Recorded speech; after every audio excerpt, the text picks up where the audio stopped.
All right, everybody, we've got some, I guess you could call it breaking news, not directly Seahawks related, but this is something that we as Seahawks fans are very interested in. I already made one video about this a few weeks ago, and it looks like things have reached a head between the player and the team. So let's talk about it a little bit here once again. We are revisiting the Brandon Aiyuk conversation. Brandon Aiyuk and the San Francisco 49ers. It looks like things have gone in a direction that is indicating a divorce. Brandon Aiyuk has officially requested a trade after an offseason of unsuccessful attempts to reach an extension. This comes from Garofalo. I saw it from a couple other sources as well. And this is certainly where things have been headed for a while now. It seemed like it was either going to be this or Aiyuk would simply play the fifth year of his contract and then get even more money next offseason. But it looks like he's not going to be okay with that. He has officially requested a trade, according to Garofalo.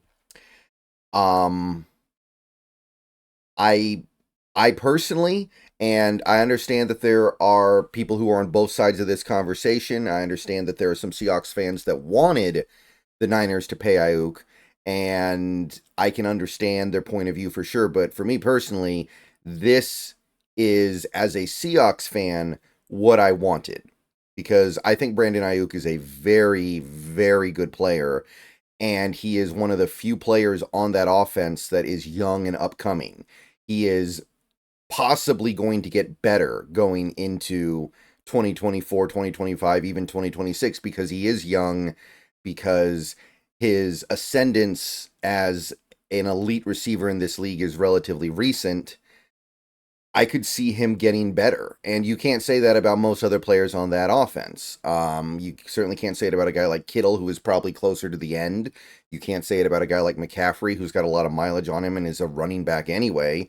Debo, I think, is probably going to have a shortened career because of the way that he plays. He's probably closer to the end than he is to the beginning. And Aiyuk was the guy who was going to really carry the load going forward, I think, on that offense as a skill position player. Now, I understand that there are salary cap ramifications here. I understand that that's a lot of money that they don't necessarily have.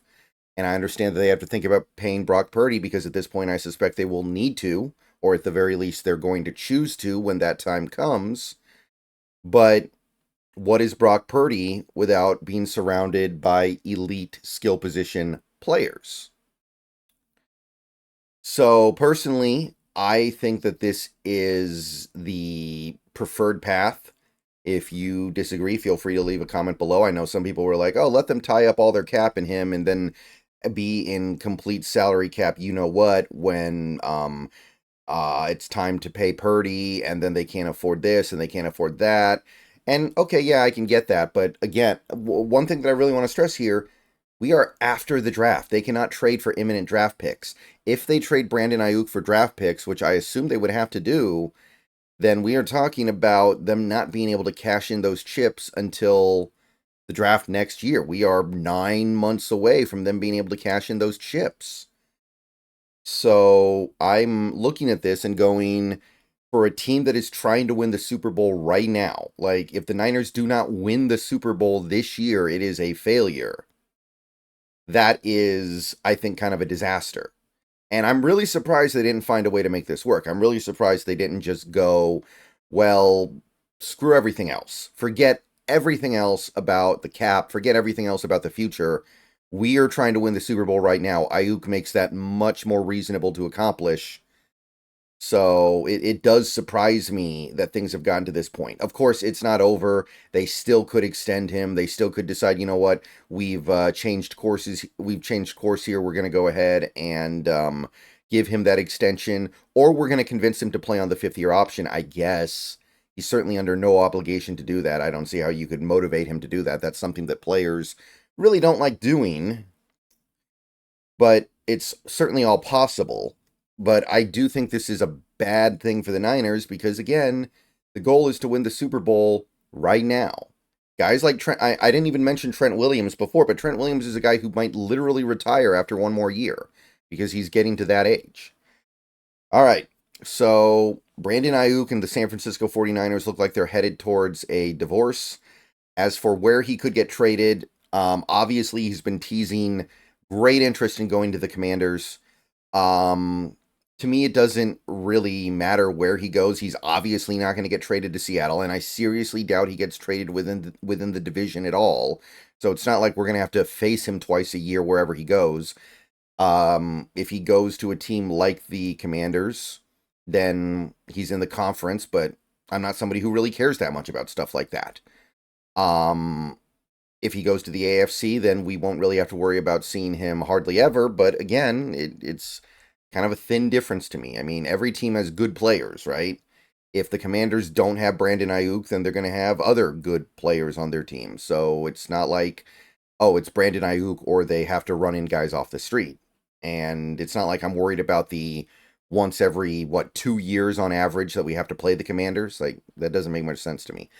All right, so yeah, sound off down below. Let me know what you think. It's certainly big news. It's certainly impactful news to a division rival that is currently on top of the division, that is currently the biggest threat to win the division.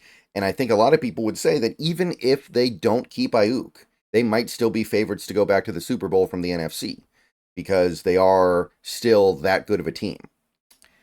All right. I'll see you guys later. Go Hawks. Didn't plan on making a video this morning, but when I saw this, I was like, we got to kind of be on this because this matters. This is an all-pro receiver who, by the way, might not even be an ideal fit for the 49ers offense. He might not even be a great scheme fit, and he's still putting up these numbers. All right. See you guys later. Go Hawks. Gonna go take care of some stuff. Probably see you guys tomorrow, maybe tonight on stream. And yeah, sound off.